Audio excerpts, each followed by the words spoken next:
My husband just gave me 48 hours to leave for his new girlfriend. 48 hours. As if I'm the villain in some low-budget rom-com he's inexplicably starring in. I stared at him across the kitchen table, my coffee growing cold, my mind oscillating between disbelief and dark amusement. My name is Claire, 36, a coffee-addicted chaos coordinator, and apparently, the ex-wife-in-waiting in my own home. I had thought our marriage was, well, complicated, but pack your bags because I found someone hotter was not exactly the script I had anticipated for Tuesday morning. He sat there, smug, like a man who just discovered fire, completely oblivious to the fact that the worst nightmare in his life had already started. Me. 48 hours, Claire. After that, it's your problem, not mine. The words hit me, but instead of tears or screaming, I felt a dark grin spreading across my face. 48 hours? I thought, sweetheart, you haven't even seen the opening act of my revenge. The first thing I did was silently assess him. John, my husband of 12 years, was in his mid-40s, with a slightly receding hairline and a smile he believed could disarm anyone. It did for years. But today, that smile would be the last thing to survive the evening. I sipped my coffee, let it burn my tongue, and pretended to be devastated while internally calculating every little thing I could use to make him regret underestimating me. The next 48 hours were a masterclass in subtext, tension, and the quiet hum of my inner monologue dripping with sarcasm. I watched him leave for work, briefcase in hand, probably texting his new girlfriend with messages like, "She doesn't suspect a thing," unaware that I had already started building a web of consequences he couldn't imagine. My first step was surveillance, or what I like to call strategic observation. I didn't need a private investigator. I had lived with him for over a decade and knew all his quirks, all his favorite coffee shops, and all the lies he thought were invisible. The first clue came when I noticed his phone buzzing at odd hours.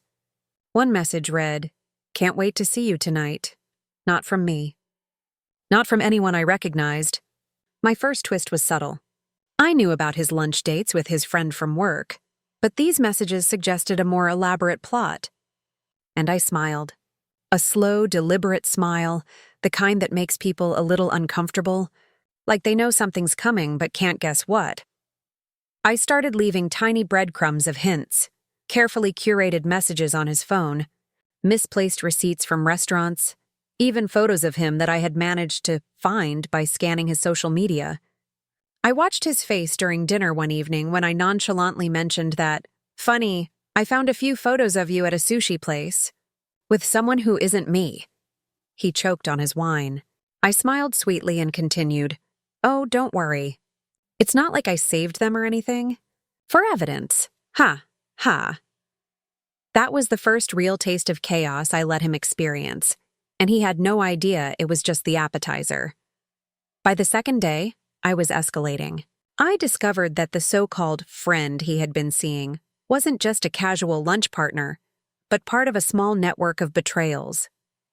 I found messages between him and a colleague, between the colleague and another mutual friend. Suddenly, it wasn't just John who was tangled in a web of lies. It was a whole ecosystem of deception. The universe was practically begging me to make a spectacle. I made mental notes, laughing in the quiet of the empty house. "Oh, John, you really outdid yourself this time. I hope you like public humiliation." I arranged the dinner that would serve as the grand stage. I invited him and the new girlfriend under the guise of finalizing things before I leave. The night was dark, cool, with just enough fog from the streetlights to make everything cinematic. I arrived first, casually sipping a cocktail. The kind of look that says, "I know everything, and it's going to be delightful." I had hidden cameras, not just for evidence, but because I wanted to see every single micro-expression on his face when the truth unfolded. John arrived, exuding that confidence that comes from self-delusion. The new girlfriend clutched her designer purse nervously, clearly not understanding why she felt a chill the moment she stepped in. I greeted them warmly, my smile sharp as a blade. Then, without a word, I pulled out my phone and projected a slideshow onto the living room wall. Photos, texts, emails, messages he thought were private. Each frame meticulously curated, each revealing not just his infidelity, but his astonishing talent for underestimating my intelligence. What is this?" he stammered, voice tight with panic. The new girlfriend's face went pale. The room was silent except for the faint ticking of the clock and the soft hum of the air conditioner. I sipped my cocktail, tilted my head, and said, "Oh, John, I think you'll find the timeline very educational." And then the second twist. The person he had been paying to cover his tracks, a supposedly loyal friend, showed up. Turns out this friend had a vendetta of their own. They handed me additional documents, further exposing John's betrayal. His network of lies collapsed under the weight of its own absurdity. He looked at me, eyes wide, realization dawning, as if the universe had just whispered, "Bet you didn't see this coming." I didn't just leave him in chaos. I orchestrated a symphony of poetic justice. I had notified his colleagues, subtly dropped hints to mutual friends, and even left a few accidental social media posts for the world to see. The new girlfriend, previously full of smug confidence, now questioned her life choices, her phone buzzing with messages she hadn't anticipated. John's carefully constructed world was unraveling, and the best part? He had no idea it was all scripted by me. The final act of my revenge was simple, yet satisfying. I handed him a card. "Thanks for the memories. Enjoy your premiere." Inside, a note. "Consider this the pilot episode of the chaos you created." I walked out, confident, leaving behind a living tableau of his own folly. The sight of his face, shock, fear, and disbelief all at once, was my final reward. Outside, the night air was crisp. I took a deep breath, feeling lighter than I had in years, my coffee finally warm in a to-go cup. And then, as a last little touch of irony, I received a text from a friend. "Saw your ex on Instagram. Priceless." I laughed, the sound echoing in the quiet street. The world was full of messy relationships, deceit, and heartbreak. But it was also full of opportunity for a little poetic justice, delivered with style, sarcasm, and a cold, sweet smile. 48 hours. That's all it took to turn his worst nightmare into mine. No, not mine. Ours, in the sense that everyone who underestimated me got to watch the show. And me? I was sipping my coffee, victorious, and ready for the next act. Life, after all, was always better served with a side of dark humor. 48 hours. 48 hours of preparation, observation, and ultimate payback. 48 hours to remind him that betrayal is a funny thing, especially when it meets someone smart enough to turn it into entertainment. As I walked away, I felt an overwhelming sense of clarity. Revenge isn't about destruction. It's about art, timing, and the satisfaction of knowing that you've just rewritten the ending. And oh, John, you will never forget the opening credits of this nightmare. 48 hours. That's all he gave me. 48 hours to pack up my life, my dignity, and my sense of humor that had survived 12 years of marriage with John. The man who thought he could just swap me for someone younger, shinier, and less likely to notice his text messages at 2 a.m. I stood in the middle of our living room, staring at the beige walls that suddenly seemed too small, too lifeless, too full of memories of a man who had turned betrayal into a casual hobby. My coffee sat on the counter, half cold, and for the first time in a long time, I let myself smile. Not a polite, demure smile, but a slow, deliberate one, the kind that whispers, "I've got this." "And you? You're about to regret everything." I knew John. I knew the way he moved, the way he spoke, the little tics he never noticed in himself. He believed that confidence alone could mask guilt, that swagger was enough armor against discovery. That morning when he said, "You have 48 hours, Claire. After that, it's your problem." I didn't cry, didn't scream. I tilted my head, pretending shock, while in my mind, a perfectly sinister plan was already taking shape. "Oh, John," I thought, "you're about to meet your worst nightmare. And it's wearing my favorite lipstick." The first act was observation. I didn't need a private investigator. I had years of experience living with him. I knew all his little haunts, the coffee shop around the corner where he claimed he met a client, the late-night diner where he met friends he never mentioned, the pattern in which he hid his phone like a child with a secret stash of candy. I trailed him, watched him, and took mental notes, each one seasoned with sarcasm. Oh, look at him, pretending to text a client. Adorable, I murmured to myself, sipping another cup of coffee. My inner monologue became a running commentary of poetic justice. Every suspicious glance, every nervous flick of the wrist, every smirk he thought went unnoticed became fuel. By the end of the first day, I had a small collection of evidence. Photos subtly captured, messages intercepted, receipts collected like rare coins. The thrill of discovering more than I expected, him laughing with someone in a restaurant booth, whispering into his phone, was like finding Easter eggs in a particularly cruel video game. And then came the first twist. It wasn't just some new girlfriend. There were others. Names I hadn't recognized, places I hadn't been told about, patterns that didn't fit the neat little narrative he thought he controlled. My grin widened. This was no longer about leaving. It was about turning his entire illusion of control into dust. On the second day, I staged my first small but carefully calculated accident. A misplaced note here. A casually mentioned, "Oh, did you leave your phone at home?" There, each designed to seed doubt and confusion. I wanted him on edge, gnawing at the edges of his own lies. The tension built in him like a storm cloud, and as he paced, fidgeted, and tried to keep his composure, I could practically hear the universe laughing with me. That night, as I tucked myself into bed, I imagined the perfect scenario. Him, trapped by his own web of deceit, unaware that the spider had been watching all along. Then the real fun began. I set the stage for the grand dinner. I invited him and the new girlfriend, under the guise of civility, under the pretense of finalizing things before I moved out. I arrived early, dressed in a simple yet sharp outfit, cocktail in hand, eyes sparkling with controlled chaos. I had hidden cameras, yes, but also a collection of printed evidence neatly stacked, each piece more damning than the last. I positioned them in plain sight, almost innocuous, yet ready to erupt like fireworks. John arrived with that same smug grin, expecting surprise, maybe a little fear, but nothing approaching what he was about to get.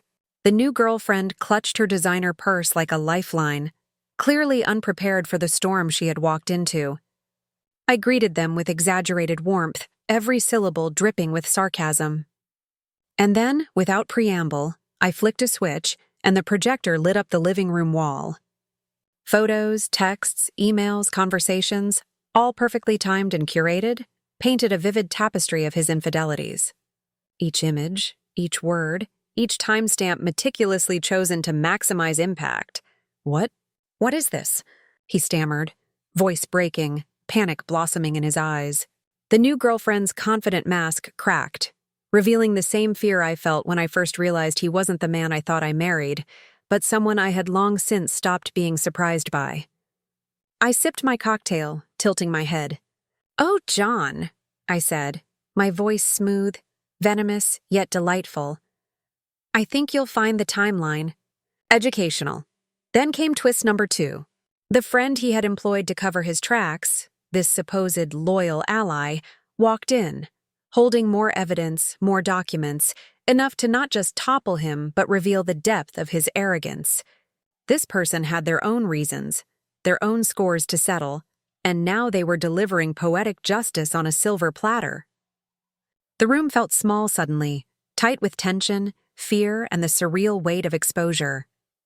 John's bravado collapsed like a house of cards, each breath sharp, each glance desperate, each hope extinguished by the cold, precise unfolding of my plan. The chaos wasn't complete without the public dimension. Subtle hints to friends, strategic, accidental posts on social media, casual leaks to colleagues, all orchestrated to ensure that the network of deception crumbled externally as well as internally. The new girlfriend's phone buzzed incessantly, her smile gone, replaced with bewilderment and anxiety. John's hands shook, reaching for a glass he didn't lift. Fumbling with his phone, realizing that he was trapped in a spectacle authored entirely by me. And then, the final act, a card. Simple, elegant, cruelly perfect. Thanks for the memories. Enjoy your premiere. Inside, a single note. Consider this the pilot episode of the chaos you created. I walked out, leaving them in the wreckage of their own making, the echoes of my laughter, quiet but victorious, trailing behind me. The night air outside was cool, crisp, and for the first time in years, I felt the sheer weight of freedom, untainted by betrayal, unburdened by manipulation. The 48 hours had been a symphony of observation, planning, and execution. Each move, each twist, each revelation meticulously timed, perfectly executed. Revenge, I realized, wasn't about destruction. It was about art, timing, the satisfaction of watching someone believe they were untouchable, only to discover that every step, every lie, every secret had been anticipated. The final image, burned into my mind, was John's face. Shock, terror, disbelief, a masterpiece of poetic justice. And me, sipping my coffee, victorious, knowing that the story wasn't just mine. It belonged to anyone who ever underestimated a woman scorned, underestimated the quiet patience and the sharp mind hidden behind a smile. 48 hours? That was all it took to turn his worst nightmare into an unforgettable story of justice, irony, and dark, delicious humor. And as I walked away into the night, I knew one thing with absolute certainty: life, betrayal, and coffee, preferably strong, were always better with a side of calculated, cinematic revenge. I woke up the next morning with a clarity I hadn't felt in years. The house was quiet, the kind of quiet that hums with potential, like a calm before a storm that only I could orchestrate. I sipped my coffee, stared out the window at the drizzle sliding down the glass, and allowed myself a little chuckle. John had no idea that what he thought was his game, his timeline, his 48 hours, was now entirely in my hands. I was the puppeteer, and he was about to dance to a tune of his own making, except he wouldn't even know the melody. The first step was subtle manipulation. I started leaving things out of place. His favorite shirt folded differently, his keys missing for a moment, his wallet moved from the usual spot. Small annoyances, nothing too obvious, but enough to unsettle him. Each disruption was paired with my inner commentary, rich in sarcasm. "Oh, John, are you really that predictable?" Adorable.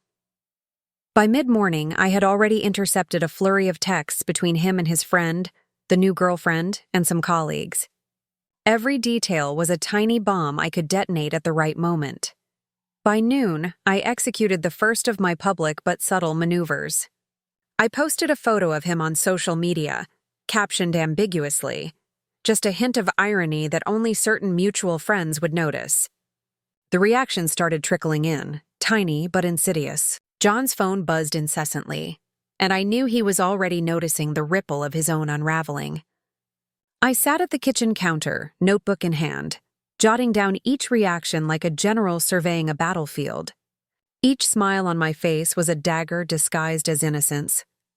That evening, I staged a chance meeting with his colleague who had unknowingly become part of his tangled web. She was nervous, completely oblivious to my knowledge of the entire situation. Over wine and small talk, I let her slip details she thought were private, carefully prompting her memory. Every revelation, every admission was recorded, not with technology, but with the sharp edge of attention. I let her describe his indiscretions in her own words, capturing the shock that would later amplify the chaos at dinner. Dinner was set for 7:30. I arrived first, my dress understated but elegant, the kind of look that says, "I know everything, and you're about to find out just how clever I can be." The table was laid, glasses clinking lightly in anticipation, subtle lighting casting long shadows. I had the evidence ready, photos, emails, screenshots, all curated like a portfolio of betrayal. When John arrived, flanked by his new girlfriend, I could practically hear the pride dripping from his smile. He had no idea that the entire scenario had been rehearsed in my mind for 2 full days, each moment timed to perfection. I greeted them warmly, masking the storm brewing inside me with a veneer of civility. Then I flicked on the projector. The images appeared on the wall behind us, a cascade of betrayal, a visual symphony of his lies. Texts, dinners, stolen kisses captured in photos, all lined up chronologically. John's smile faltered, his confidence evaporating with every frame. The new girlfriend's grip on her purse tightened, her expression shifting from smug anticipation to sheer panic. What is this?" John managed, voice cracking under pressure. I sipped my wine, letting the silence stretch, my inner monologue rolling like a film reel. "Oh, darling, you really thought I wouldn't notice." Then the second twist unfolded. The friend he had trusted to cover his tracks entered, holding an envelope packed with additional evidence. Each sheet detailed a depth of deception even I hadn't fully anticipated. Emails to other women, hidden payments, coded messages. The room became a stage of chaos, a living testament to his arrogance. John's hands trembled as he tried to collect himself, muttering apologies that fell flat against the overwhelming weight of truth. The new girlfriend was visibly shrinking under the pressure, her eyes darting like trapped birds. Realizing she had unwittingly entered a theater of revenge she hadn't auditioned for, I orchestrated the aftermath with precision. I sent subtle messages to mutual friends, hinting at revelations, leaving breadcrumbs of scandal across social media. By morning, John's carefully constructed world had unraveled not only in private, but in public. The new girlfriend's phone never stopped buzzing, notifications piling up like confetti of humiliation. John, meanwhile, was trapped in a spiral of disbelief and panic, realizing too late that every step of his little escapade had been anticipated, recorded, and deployed against him. The final touch was simple yet devastatingly effective. I handed him a card. "Thanks for the memories. Enjoy your premiere." Inside, a note. "Consider this the pilot episode of the chaos you created." I walked out, leaving them behind in the wreckage, their faces etched with shock, disbelief, and terror. The night air outside was crisp and clean, a stark contrast to the storm I left behind. For the first time in years, I felt unburdened, liberated, and delightfully vindictive. The satisfaction of knowing I had not only survived, but orchestrated a masterpiece of poetic justice was intoxicating. I walked to my car, the streets slick with rain, the reflections of neon lights dancing like stars fallen to earth. I sipped my coffee, finally warm, and let out a laugh. Soft at first, then louder until it echoed into the quiet city. Revenge, I realized, wasn't about destruction. It was about art, timing, and the thrill of watching someone overestimate their own cleverness. 48 hours. That was all it took. 48 hours to turn John's arrogance into a spectacle, his lies into a symphony of exposure, his betrayal into an elaborate performance starring him as the fool. And me? I was the director, the audience, and the critic, sipping my coffee, victorious, knowing that life's bitterest moments could always be turned into the sweetest, most satisfying revenge. The morning after, I woke to texts from friends. "Saw your ex on social media. OMG. I smiled, brushing a loose strand of hair from my face. The satisfaction wasn't just in the revenge itself, but in knowing that I had reclaimed my power, my dignity, my narrative. Life, betrayal, coffee, and sarcasm, the 4 pillars of my personal renaissance, had never tasted so sweet. 48 hours had been enough to turn his worst nightmare into an unforgettable story of justice, irony, and dark, delicious humor. I walked away into the sunrise, ready for the next chapter, fully aware that no one who underestimated me would ever do so again.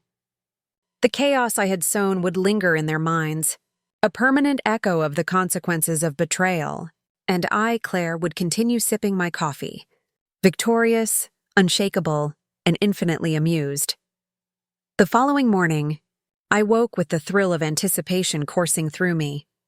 The storm of the previous 48 hours had passed, but the fallout was just beginning, and I, Claire, 36, coffee in hand and patience sharpened to a fine edge, was ready. The air in the house felt electric, almost charged with the tension of secrets ready to explode. Every creak of the floorboards, every faint hum of the refrigerator, seemed amplified, conspiring with me, whispering, "Tonight everything changes." John, my husband of 12 years, had already begun to realize that his carefully cultivated world was slipping through his fingers. He moved around the house like a man trapped in molasses, each step hesitant, uncertain. I watched him from the kitchen counter as he muttered to himself, occasionally checking his phone, each buzz causing a flicker of panic in his eyes. I pretended to be absorbed in my notes, but in reality, I was orchestrating the next phase of his unraveling. This was no longer a simple act of retaliation. It was performance art, and he was the unwitting star. By mid-morning, I had carefully intercepted yet another series of messages. They weren't just from the new girlfriend. There were texts, cryptic at first, from colleagues, friends, and even someone claiming to be an anonymous informant. John's web of lies, which he had believed was intricate and untouchable, was now a tapestry I could manipulate at will.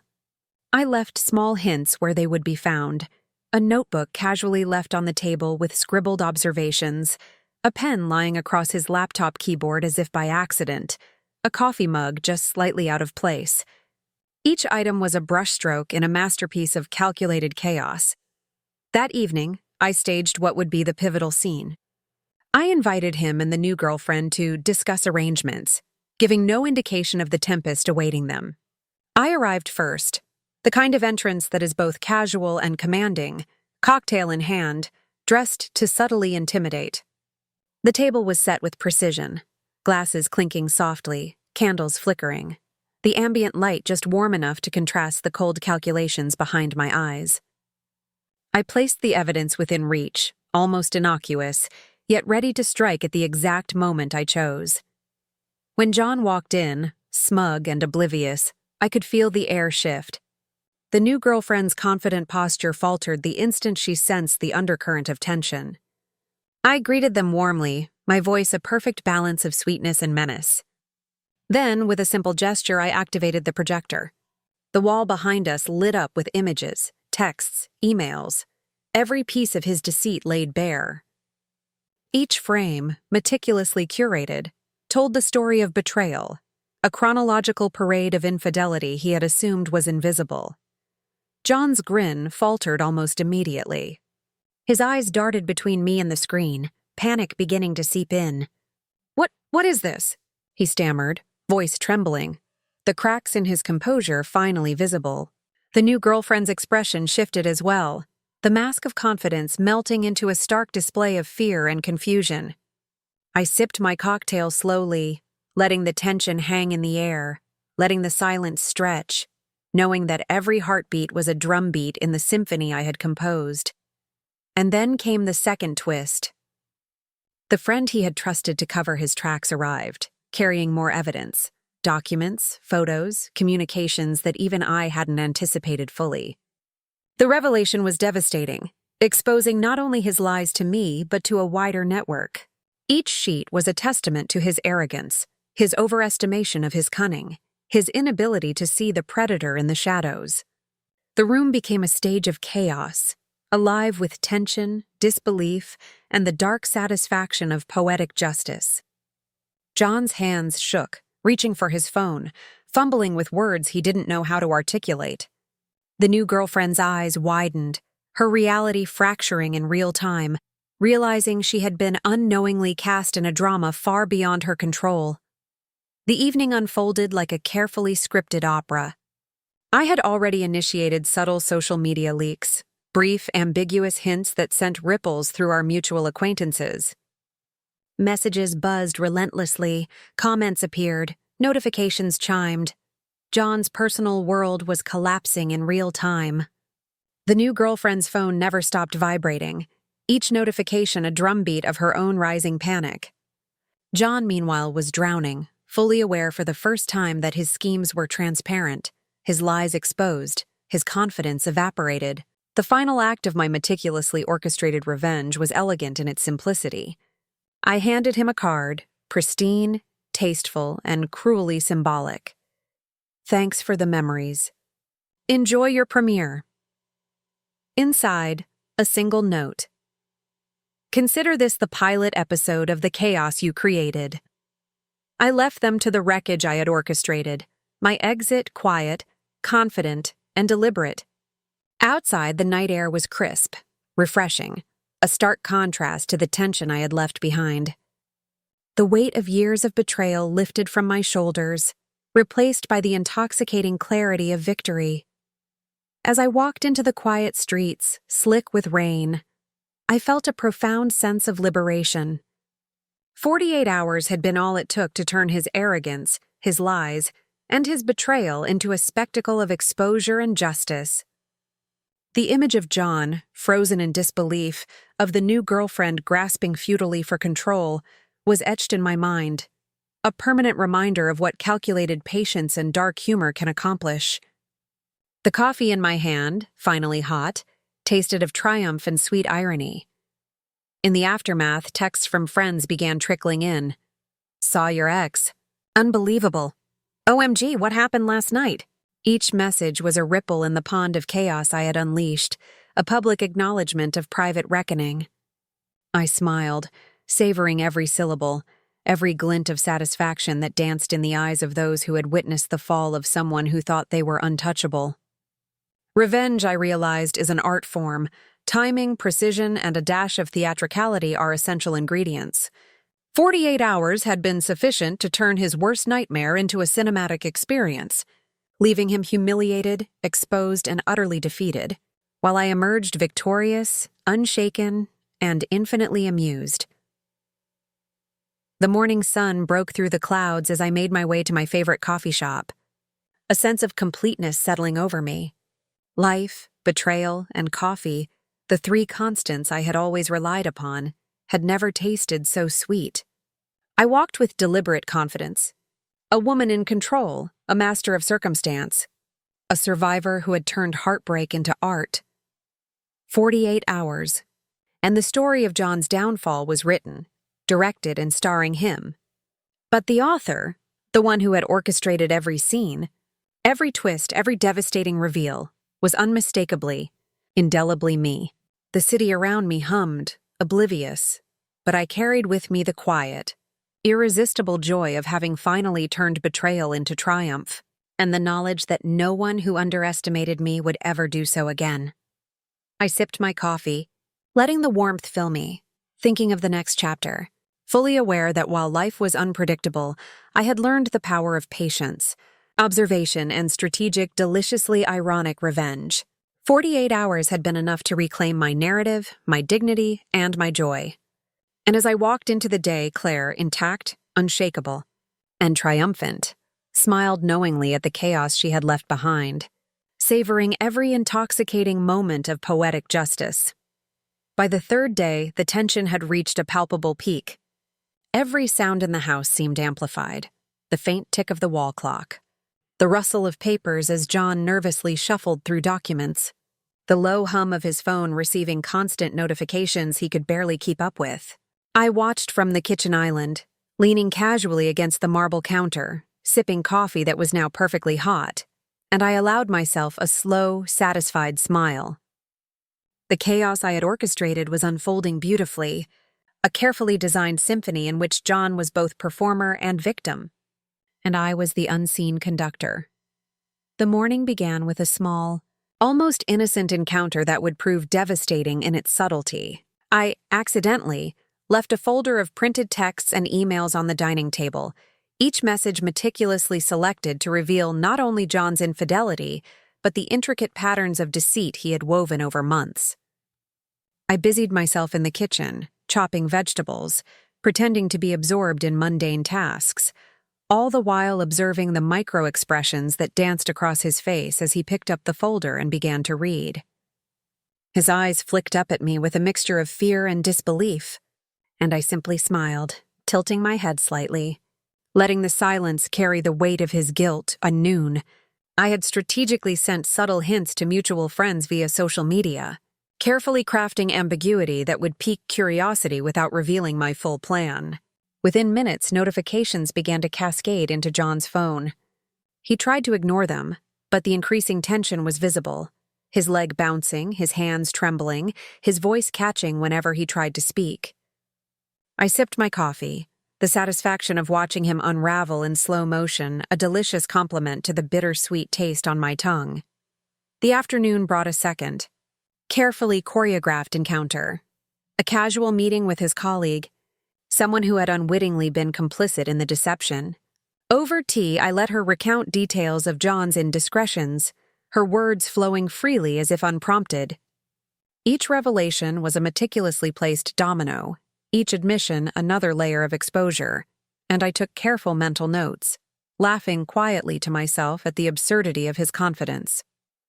By the time the conversation ended, the seeds of absolute chaos were planted, and I could see them germinating in his increasingly jittery demeanor.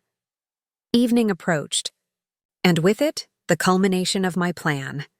The dinner that would serve as both revelation and reckoning. I arrived first, the setting impeccable, the lighting soft but highlighting every detail I wanted to accentuate, the evidence subtly displayed, the table perfectly arranged, candles flickering just enough to cast shadows that danced with anticipation. When John and the new girlfriend arrived, I greeted them warmly, masking the storm brewing behind my eyes with a perfect blend of civility and menace. Then, with the precision of a director calling action, I activated the projector. The living room wall became a theater of truth, displaying photos, messages, emails, and timestamps that revealed the full extent of John's deception. His grin faltered immediately. His smug confidence evaporated in an instant. The new girlfriend's posture stiffened, her mask of self-assuredness melting as she processed the revelations. I sipped my wine slowly, letting each revelation linger, each moment stretching just long enough to maximize tension. The second twist hit like a thunderclap. The friend John had trusted to protect his secrets arrived unexpectedly, holding additional documents, emails, receipts, even screenshots of conversations that John had assumed were private. The room became a stage of chaos, John's face pale, hands shaking, voice cracking as he struggled to explain himself, while the new girlfriend shrank into the background, her anxiety palpable. I leaned back, allowing every word, every gesture, every stammering excuse to play out like a scene in a meticulously scripted drama. With the groundwork laid, I orchestrated the public dimension of his downfall. Carefully crafted social media hints began to ripple outward, notifications pinging on screens across our circle of friends and acquaintances. John's world, once neatly contained, became a spectacle, with each message, each alert, each notification adding to the crescendo of exposure. The new girlfriend's phone buzzed relentlessly, her confidence eroding with every notification. John, trapped in a tidal wave of his own creation, could do nothing but watch in horror as the carefully constructed facade of his life disintegrated. Finally, the act of poetic closure, the card. Simple, elegant, cruel in its precision. Thanks for the memories. Enjoy your premiere, I wrote, inside a single line. Consider this, the pilot episode of the chaos you created. I handed it to him with a serene smile, a gesture of finality that required no words. Then I walked away, leaving them to confront the wreckage they had built themselves.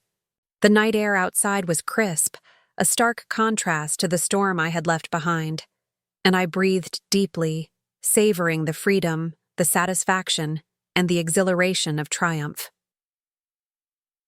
48 hours. That was all it had taken to transform his arrogance and betrayal into a performance of public reckoning. Every carefully laid plan, every subtle maneuver, every piece of evidence had been executed with precision. John's expression, a mixture of disbelief, fear, and despair, would linger in my memory as a testament to the art of revenge. I walked into the city streets, rain-slicked and glowing under the neon lights, coffee in hand, feeling untouchable, triumphant, and infinitely amused by the poetic justice I had orchestrated. Messages from friends began arriving, curious, shocked, entertained. Saw your ex. Unbelievable. OMG, what happened? Each note was a ripple confirming the success of my plan, a public acknowledgement of the private reckoning I had engineered. I smiled to myself, the taste of victory rich and intoxicating. Revenge, I realized, was more than retaliation. It was strategy, timing, and the exquisite satisfaction of watching someone's overconfidence implode spectacularly. As the sun rose, casting its pale light over the city, I walked to my favorite cafe. The streets quiet except for the occasional passerby. Life, betrayal, and coffee, the three constants that had sustained me through years of disappointment and deception, never tasted so sweet. I had reclaimed my narrative, my dignity, and my joy. 48 hours had been sufficient to turn John's worst nightmare into a cinematic experience, leaving him humiliated, exposed, and defeated, while I emerged victorious, unshaken, and empowered. Every betrayal had been transformed into art, every lie into a story, every moment of deceit into an opportunity for triumph. I walked forward, Claire, uncompromising, confident, and victorious, ready for whatever act life would script next, knowing that the chaos I had orchestrated would echo far beyond these 48 hours, a permanent testament to the power of patience, observation, and perfectly timed, deliciously ironic revenge. The morning after the grand reveal, I woke up to the stillness of the apartment, the kind of quiet that is both soothing and charged with the remnants of chaos. The rain from the previous night had washed the streets clean, leaving the city glistening like a freshly polished stage, and I felt a thrill of anticipation for the days ahead. John hadn't slept. I knew it without checking. His phone hadn't stopped buzzing. His friends were sending him messages he couldn't ignore, and the new girlfriend was likely pacing in her apartment, replaying every moment of the dinner in horror. I stretched, letting the satisfaction sink deep into my bones. Victory, after all, tastes best in the early morning hours, when the world is just waking up and you get to watch your triumph settle over the city like a golden sunrise. I moved deliberately through the apartment, picking up the evidence I had displayed the night before, placing it carefully in a secure drawer. Each photo, each email, each text message was a trophy of calculated patience and meticulous observation. The thrill wasn't just in the exposure, it was in knowing the ripple effect it would cause. The way his carefully constructed reality was now irreparably fractured. I could hear the faint echoes of notifications from his phone downstairs, each ping a testament to the chaos I had unleashed. I smiled to myself, savoring the subtle poetry of it all. By mid-morning, I executed the next phase of my plan: subtle, public hints. I sent messages to mutual friends, arranged casual, coincidental encounters, and allowed strategically placed social media posts to do their work. Nothing explicit, just enough to let curiosity and speculation take hold. The reactions came slowly at first, then in a rush. Friends questioning, colleagues whispering, acquaintances sharing what they thought were isolated incidents. John's world, already fragile, was starting to crack from the outside in. I watched it all unfold with the detached amusement of a chess master observing the board, each move deliberate, each counter carefully calculated. Around noon, I staged a second, more personal encounter. I met with someone who had unknowingly facilitated his deception, a friend who had lent credence to his lies. Over coffee, I guided the conversation subtly, allowing them to reveal details in their own words, details I had already documented, but now came alive with the unfiltered voice of another. Every revelation added a new layer to the web of exposure, and I noted each one meticulously, imagining the perfect moment to present the full tapestry of truth. By the end of the meeting, I had the perfect collection of narratives, each piece ready to reinforce the devastation I had begun to orchestrate. The evening arrived, bringing with it the climax of my revenge, the second dinner, a reprise of the first but elevated. I arrived early, as always, ensuring every detail was perfect.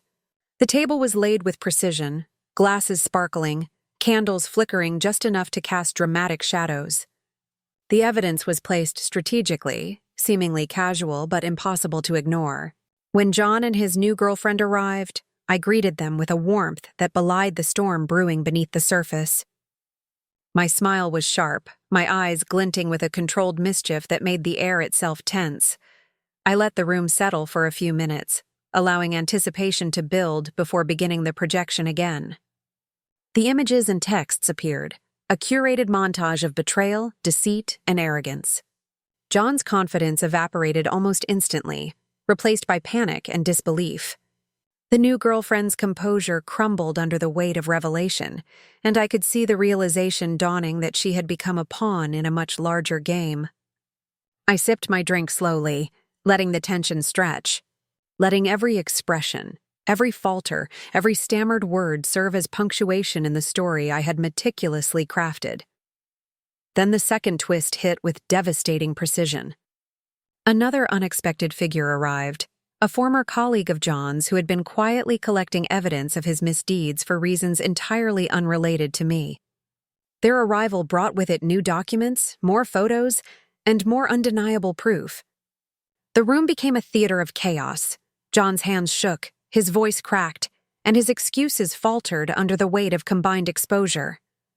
The new girlfriend was visibly shrinking, her anxiety palpable, as the scale of the deception she had stepped into became terrifyingly clear. I observed it all, a calm eye in the center of the storm, savoring every moment as the web of his lies unraveled before me. The final act of poetic closure was as elegant as it was simple. I handed John a card. "Thanks for the memories. Enjoy your premiere." Inside, a single line. "Consider this the pilot episode of the chaos you created." I left him and his companion to face the wreckage, exiting the apartment with a sense of serene triumph. The night air outside was crisp and clean, the kind of clarity that only follows a storm of meticulously orchestrated vengeance. Each step I took felt deliberate, a physical manifestation of the control I had reclaimed over my life, my narrative, and my dignity.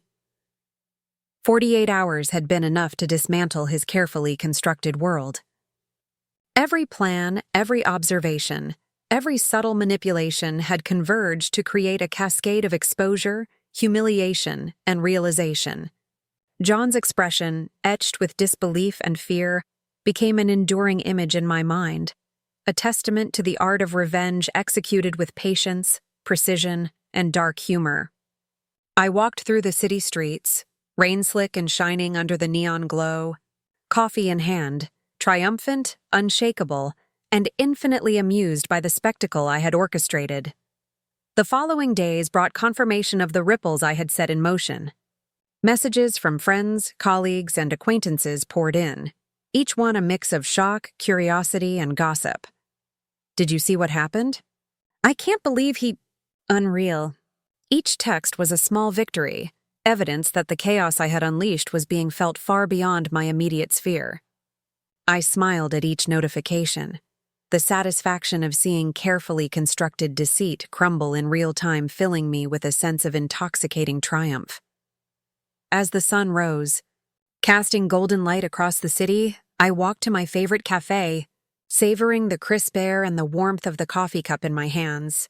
Life, betrayal, and coffee, the constants that had carried me through years of disappointment, never tasted so sweet. I had not only reclaimed my narrative, but transformed heartbreak into art, deception into a story, and betrayal into a stage for triumph. 48 hours had been enough to turn John's arrogance into public spectacle, leaving him exposed, humiliated, and utterly defeated, while I emerged victorious, confident, and unshakable.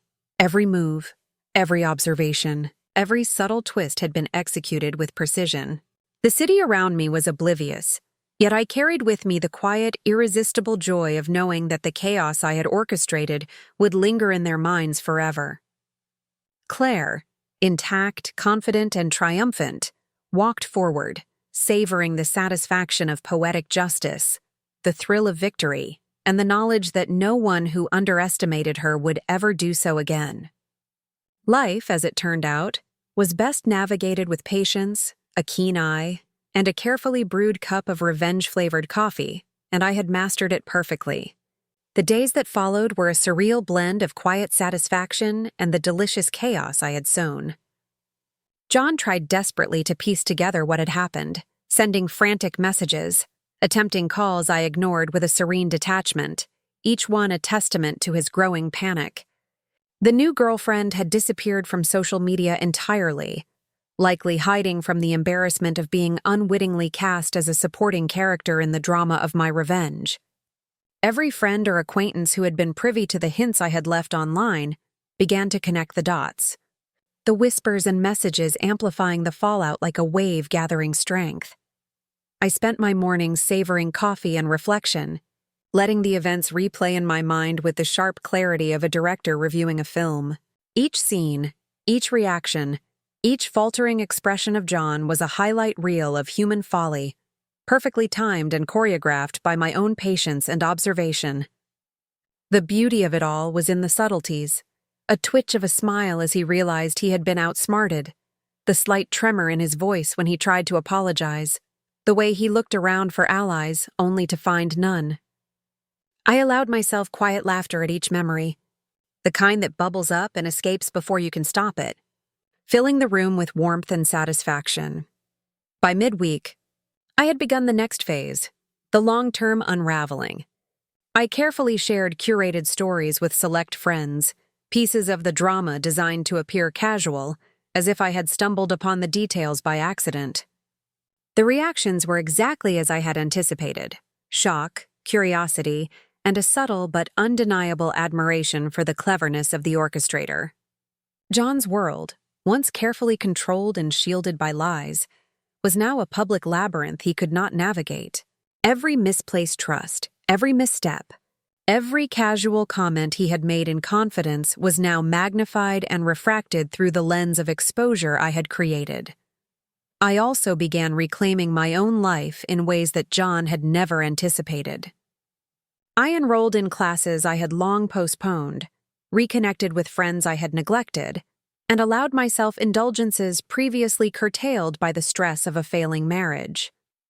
Each action was a quiet declaration. My life, my choices, and my happiness were mine, and no amount of deceit or betrayal could take them from me. The sense of liberation was intoxicating, and I carried it with me in every step, every glance, every decision I made.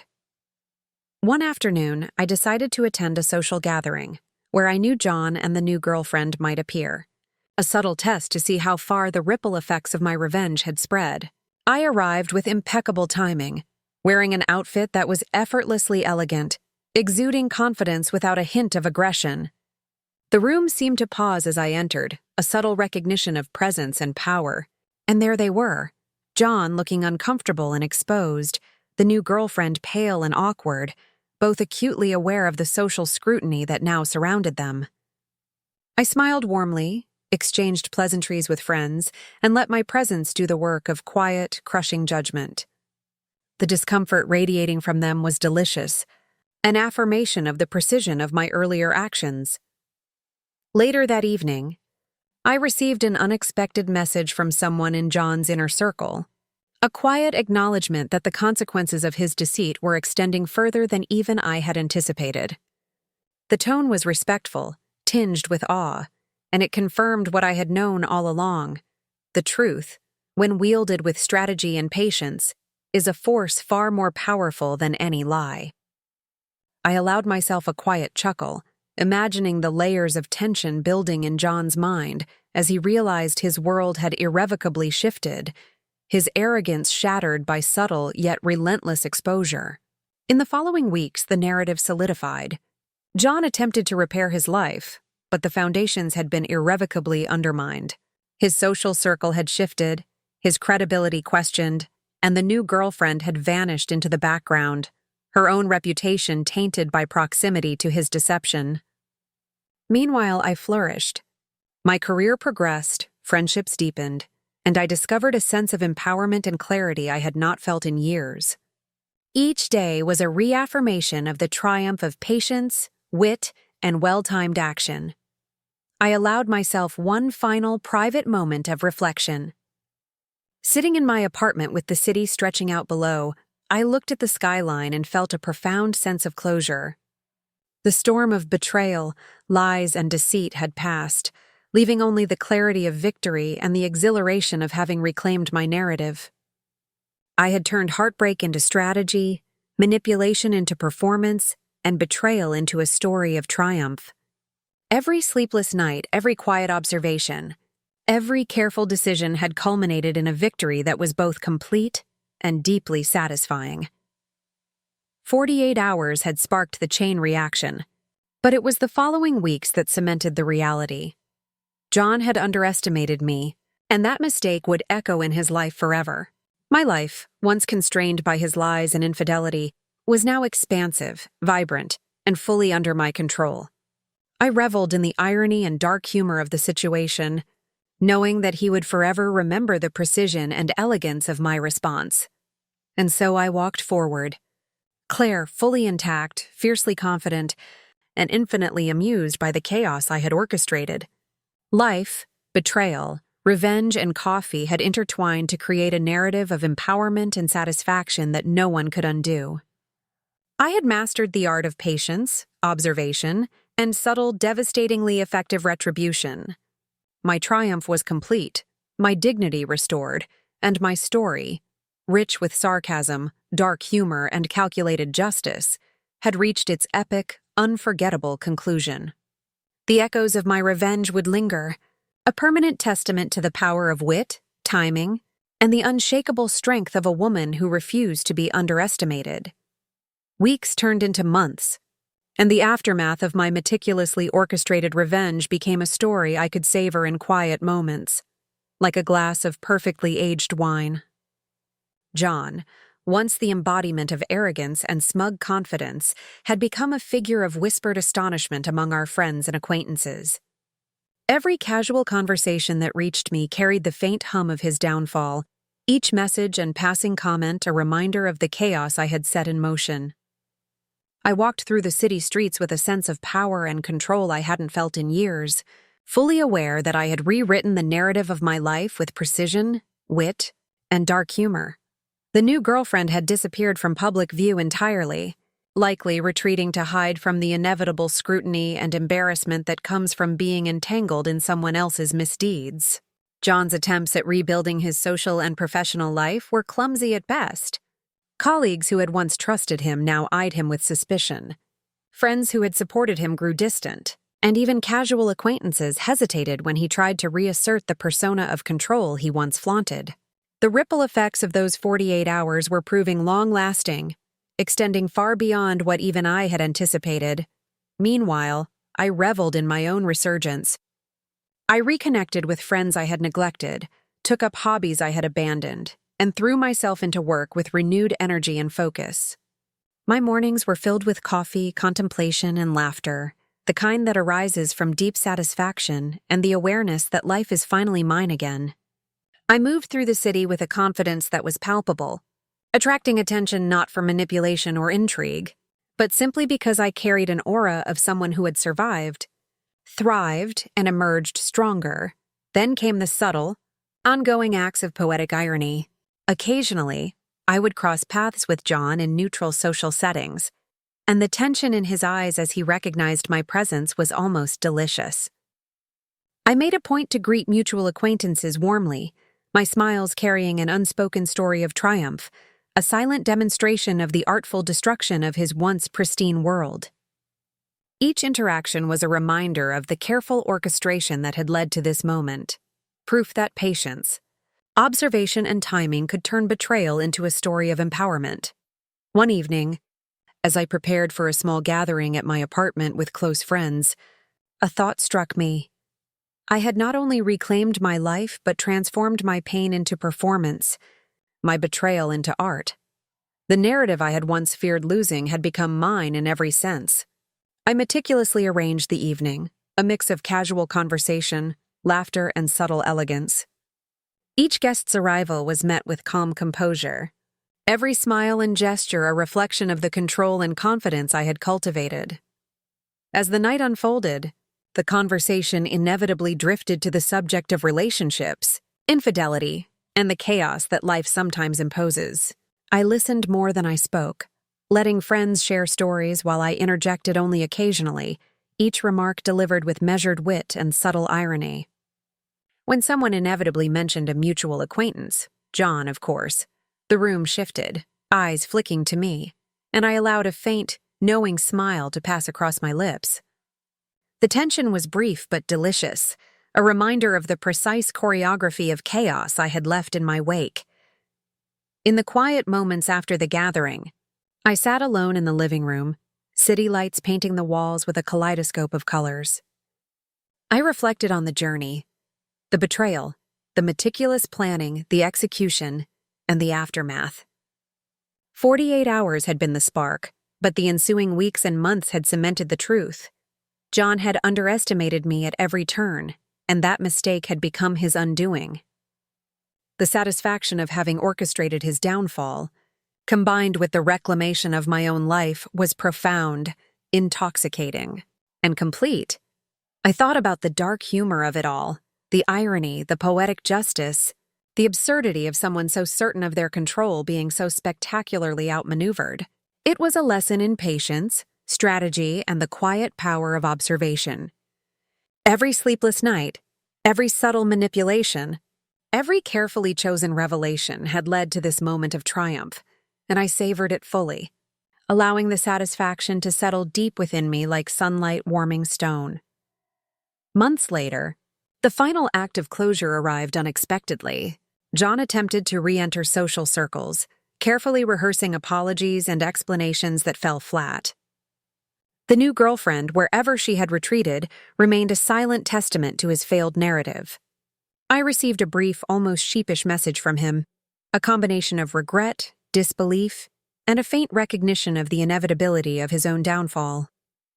I did not respond immediately, allowing the suspense to linger, knowing that even delayed acknowledgement carried the weight of consequence. In the end, life returned to a rhythm of my own choosing. I traveled, laughed, and built connections that had been dormant or overlooked. The sense of liberation and mastery over my narrative was absolute. The 48 hours of carefully orchestrated exposure had evolved into months of sustained empowerment and victory, each moment reinforcing the lesson that patience, wit, and a dash of dark humor can transform betrayal into art and defeat into triumph. Walking through the city one bright afternoon, coffee in hand, I felt an unshakable certainty in myself. Claire, the woman who had been underestimated, betrayed and challenged, was now unbound, victorious, and ever aware of the delicious irony that comes from turning someone else's deception into a masterpiece of exposure. The echoes of my revenge lingered, subtle yet unmistakable, a permanent testament to strategy, control, and the indomitable power of a woman who refused to be outmaneuvered. Life, betrayal, and triumph had fused into a story I would tell for years to come, with wit, dark humor, and the satisfaction of a meticulously orchestrated revenge that left no loose ends and no doubts about who had emerged victorious. The weeks after the storm of revelations settled into a rhythm that was equal parts absurd and satisfying. I had learned to savor the smallest details, the slight flinch in John's posture when he saw me at the grocery store, the way his voice caught when he tried to explain his side of the story, the subtle side-eye from friends who had once nodded along with his lies but now recognized the truth. Each observation was a small, private triumph, a reminder that the chaos I had orchestrated was not just spectacular in its immediate effect, but ongoing in its consequences. I spent mornings basking in quiet victories. Coffee in hand, I would watch the city wake, the streets gleaming from the rain or bathed in sunlight, feeling untouchable and amused at the absurdity of the life I had navigated. The beauty of revenge, I realized, was in the layers, the immediate exposure, the lingering social consequences, the subtle undercurrent of shame and disbelief that followed those who had once been arrogant enough to think they could deceive me. It was like watching a slow-burning fireworks display, every spark, every flash perfectly timed, exploding just when it would hurt the most. By now, John had become a shadow of the man he once presented himself as. His confidence had been replaced by caution, his bravado by anxious calculation, and the new girlfriend, whoever she truly was, seemed to have evaporated into the background. Every encounter with mutual acquaintances served as a subtle reminder of his fall from grace. The whispers and sideways glances followed him like a trail of breadcrumbs I had deliberately left, leading him through the consequences of his own arrogance. Meanwhile, I thrived in the freedom I had reclaimed. My friends, my work, my hobbies, all flourished in the space that had once been suffocated by his lies. One evening, I attended a charity gala, a deliberate choice to demonstrate the calm elegance of someone who had survived betrayal and emerged stronger. As I navigated the crowd, I noticed John across the room, awkwardly smiling and attempting to engage in conversation, but visibly tense under the weight of social scrutiny. I allowed myself a small, subtle smirk. It wasn't cruelty. It was acknowledgement of the poetic symmetry of life, the satisfaction that comes from knowing that arrogance and deceit can be dismantled without a single raised voice, only with patience, observation, and precision. In the following weeks, I continued to build my narrative, not out of spite, but as an assertion of control. I reconnected with long-lost friends, attended events I had avoided, and invested in myself with a focus and clarity that felt almost revolutionary. Every choice, every step, was a reminder that my life no longer required validation from those who had betrayed me. I carried myself with a new kind of grace, one tempered by experience and sharpened by the knowledge that subtlety and strategy could outmatch arrogance and deceit in ways that spectacle alone never could. The final twist arrived quietly, like a whisper in a storm. A mutual acquaintance sent me a message, a casual comment on social media about a recent interaction with John. He seemed off. Haven't seen him like that in years. I smiled, understanding that the ripples of my careful orchestration were far from over. The revelation had spread beyond the immediate circle, leaving a lasting impression on those who had once accepted his facade without question. My victory, it seemed, had extended further than even I had imagined, proving that true mastery of a situation lies not in a single act of exposure, but in the ongoing evolution of consequences and perception. Months later, my life had fully transformed.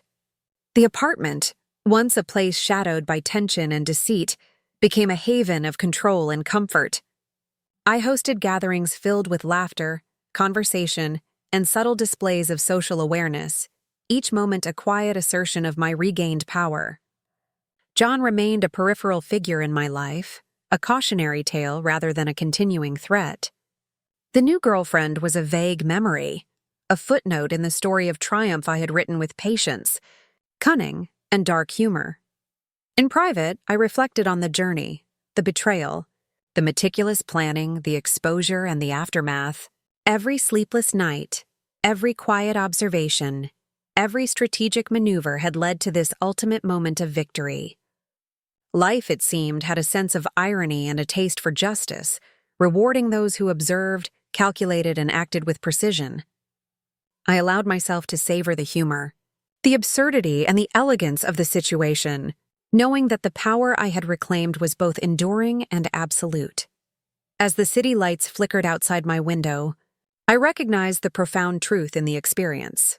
Revenge, when executed with intelligence, patience, and a dash of dark humor, can transform heartbreak into art, betrayal into narrative, and defeat into triumph. Claire, undaunted, clever, and victorious, had emerged from the chaos not only intact but elevated, a living testament to the effectiveness of strategy, observation, and unshakable self-confidence. Life had been reclaimed, and with it, the story I would carry forward, rich with wit, irony, and the satisfaction of an impeccably executed revenge, was complete. In the quiet hours, sipping my final cup of coffee before sleep, I allowed a small private laugh to escape. The city outside was oblivious, but I knew the echoes of my actions would linger in ways that were subtle, lasting, and profoundly satisfying.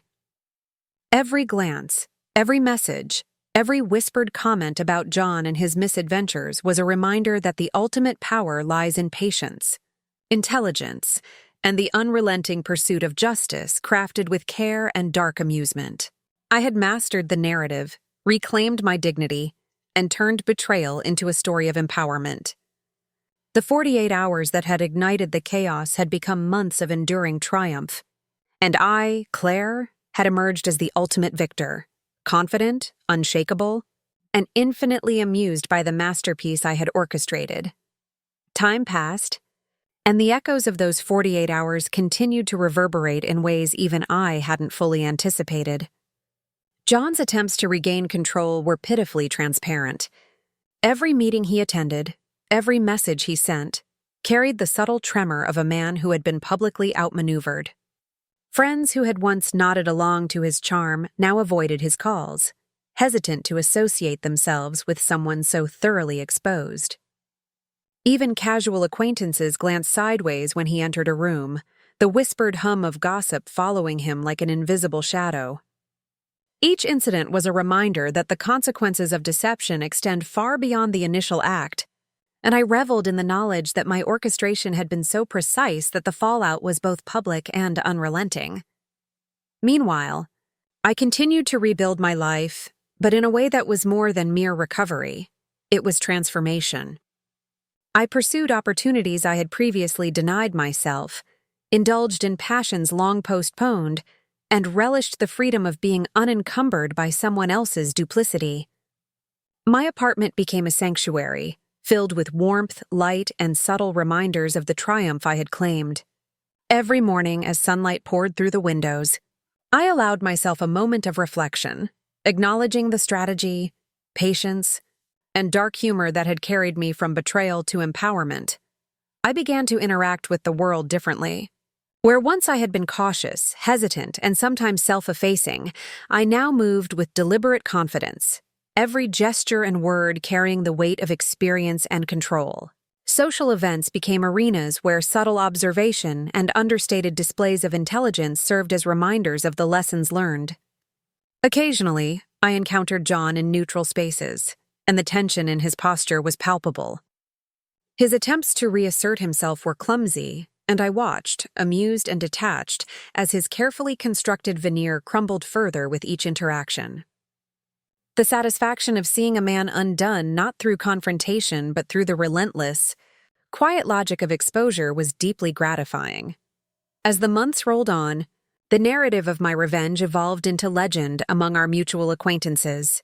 Stories of John's humiliation were told with varying degrees of embellishment, each retelling reinforcing the inevitability of his downfall. The new girlfriend, wherever she was, remained a background figure, her association with his deception a permanent stain on her social standing. I observed these developments with a quiet sense of triumph, appreciating the way my carefully orchestrated strategy had set into motion ripples that no single act could undo. It was a reminder that revenge, when executed with foresight and precision, is a living, breathing process rather than a one-time event. One evening, a chance encounter at a friend's dinner party brought the situation into sharp relief. John attempted to join a conversation, nervously trying to present himself as composed, but the room subtly shifted, the tension almost tangible. I engaged briefly with friends, my laughter light, my words witty but not biting, and I could feel the discomfort radiating from him. It was a demonstration of power achieved not through aggression, but through elegance and intelligence, a subtle orchestration of social cues that left him exposed without my needing to raise my voice. Over time, I noticed a shift in myself as well. The pain that had once accompanied betrayal had transformed into a profound sense of self-assurance. I was no longer just reacting to past wrongs. I was proactively crafting a life that reflected my own values, intelligence, and ambitions.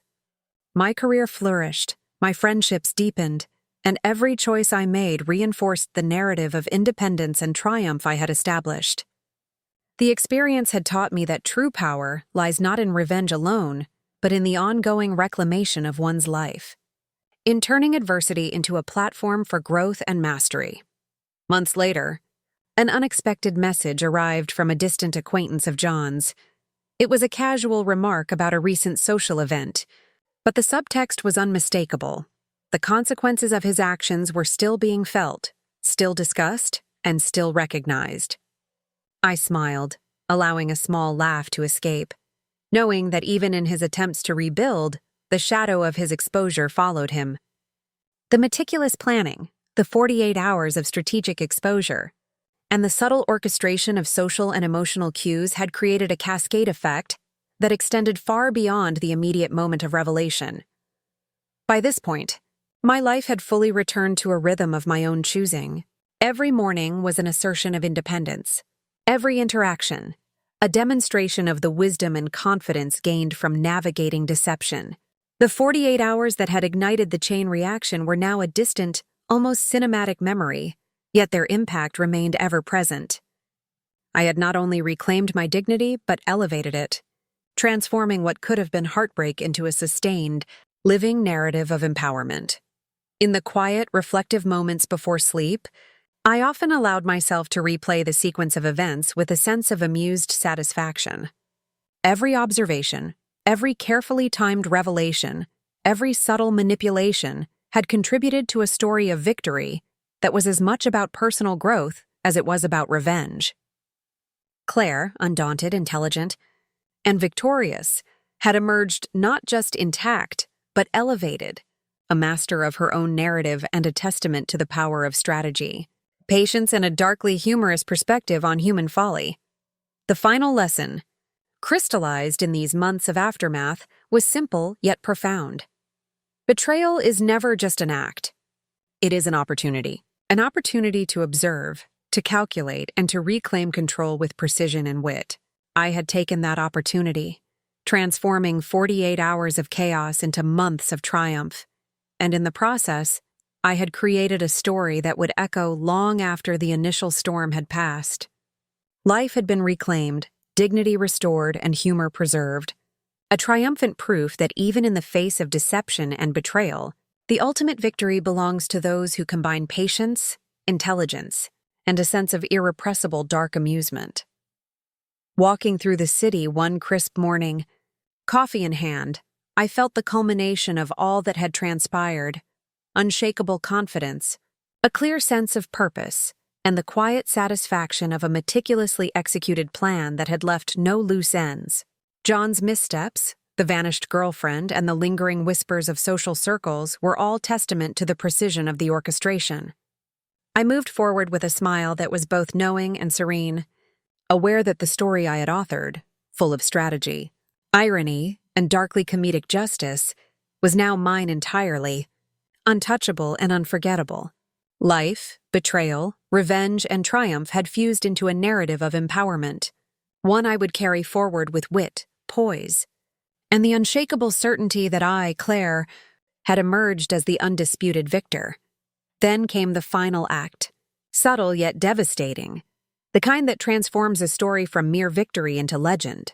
I had spent months carefully observing, listening, and positioning myself so that every move John made now played directly into my hands.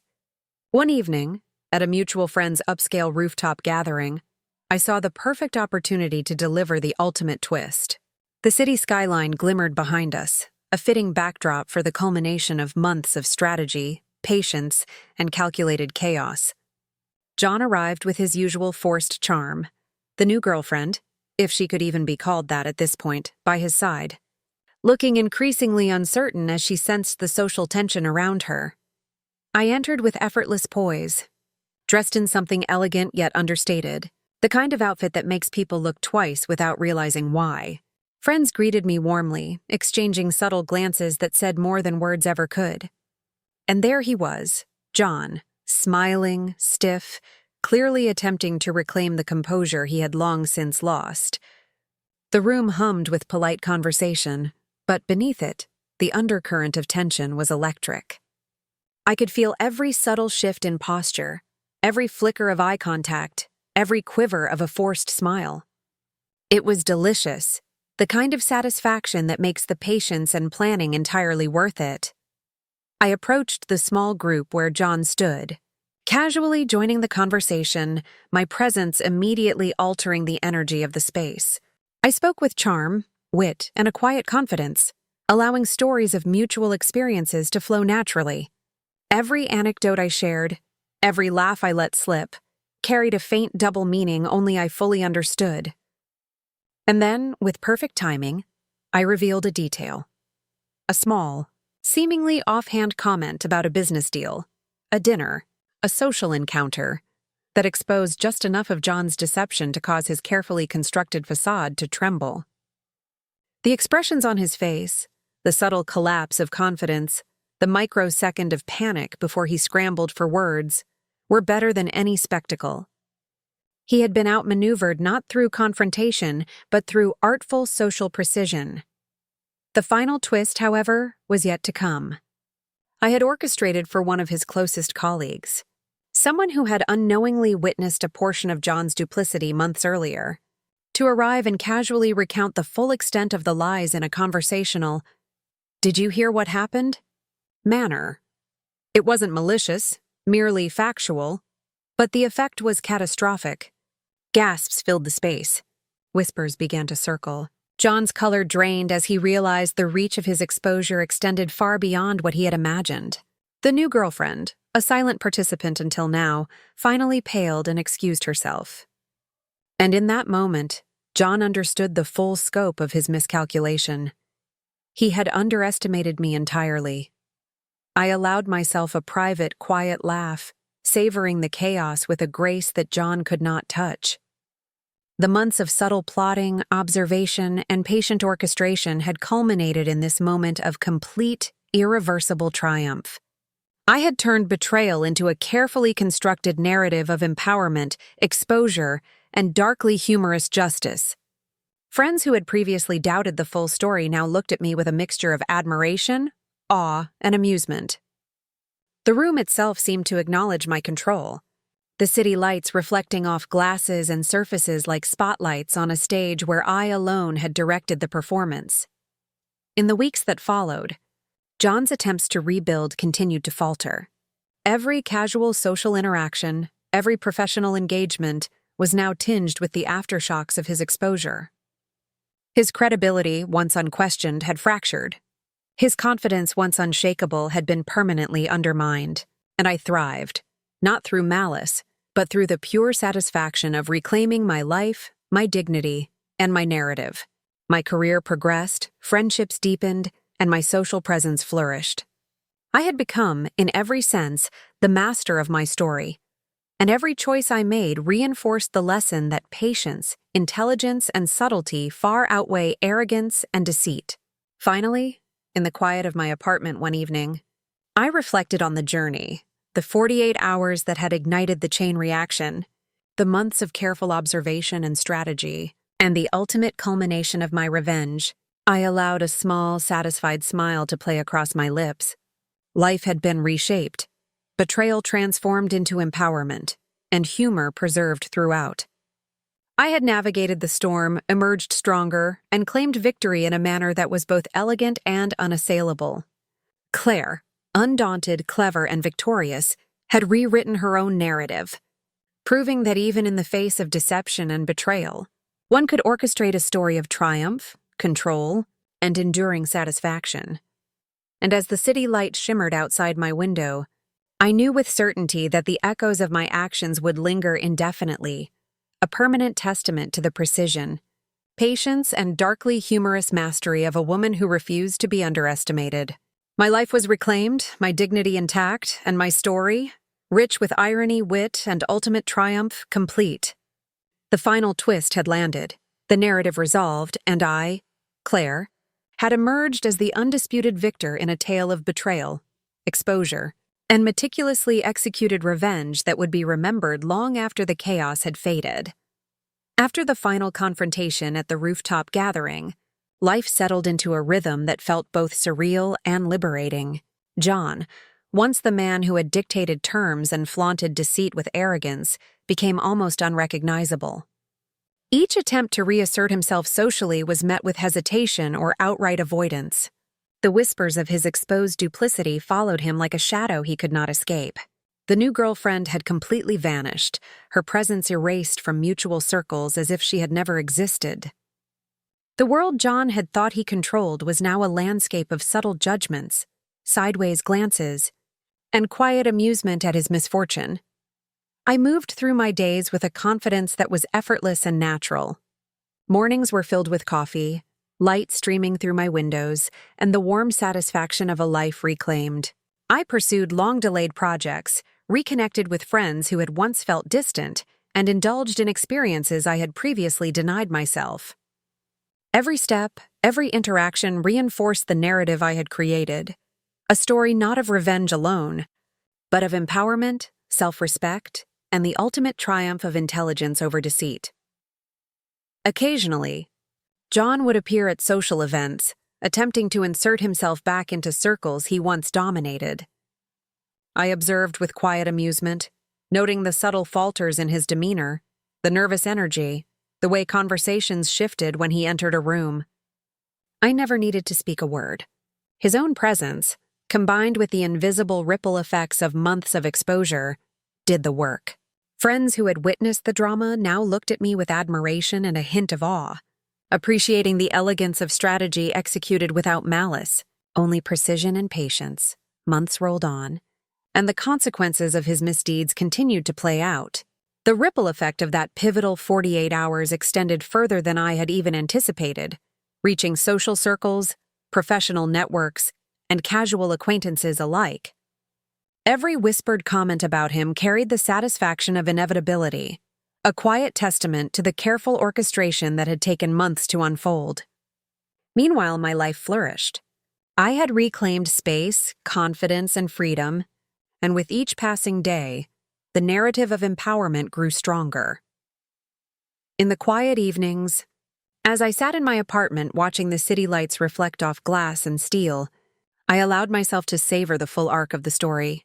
48 hours of chaos had sparked months of careful, patient strategy, culminating in a victory that was not only satisfying, but permanent. Betrayal had become art, exposure had become theater, and my life had become a testament to the power of wit, patience, and subtle yet devastatingly effective action. Claire, the woman once underestimated, betrayed, and constrained, had emerged as the victor, her dignity intact, her power absolute, and her humor intact, sharp as ever. The final twist, the absolute closure, came quietly. John reached out one last time, a brief, tentative message filled with apology, disbelief, and a faint hope of reconciliation. I read it, let it sit in my mind for a moment, then smiled. The satisfaction was complete, not in responding, but in knowing that the story had run its course, that the lessons were learned, and that the consequences had landed exactly where they were intended. I had orchestrated not just revenge, but the reclamation of my life, my autonomy, and my narrative. As the city outside sparkled with life, I realized the truth.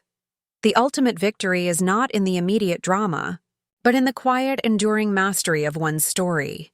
Betrayal, lies, and deceit had all been transformed into a living, breathing narrative of triumph. I had turned heartbreak into strategy, observation into power, and betrayal into a story of enduring satisfaction. My life was vibrant, my dignity unshakable, and my future entirely mine to shape. In that final moment, I raised my cup of coffee in a silent toast to patience, cunning, and darkly humorous justice. The echoes of those 48 hours had grown into months of empowerment, and I, Claire, stood at the center of it all, victorious, confident, and infinitely amused by the masterpiece of life and revenge I had created. The story had reached its full cinematic conclusion. Every twist, every subtle maneuver, every meticulously executed plan had culminated in this perfect resolution. The chaos had ended. The revenge was complete. My triumph was absolute.